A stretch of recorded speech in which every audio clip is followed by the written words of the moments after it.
Olha o que elas estão fazendo agora. Estão interagindo uma com a outra. A galera precisa entender que calopsita, esse tipo de pássaro assim, eles são ave de bando. É uma coisa horrível, terrível pra eles ficar sozinho. Esse daqui, ó, tadinho, ele acaba sofrendo bastante porque esses 4 aqui, ó, não dão muita moral pra ele.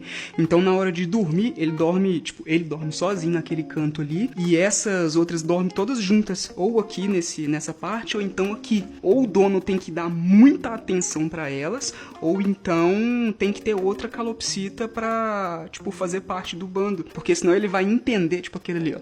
Ele vai... Vamos fingir que só existe ele, né? Ele ia entender que eu sou parte do bando dele, então eu ia ter que ficar com ele o dia inteiro, porque calopsita gosta de companhia. Pode até ficar com depressão, ficar triste, os bichos e tal, e acaba morrendo. Se você for comprar só um, eu aconselho nem ter. É melhor você ir comprar 2 de uma vez. Até porque eu sei que não é todo mundo que vai ter tempo pra ficar o dia inteiro com a calopsita, né? Né, ô queridão?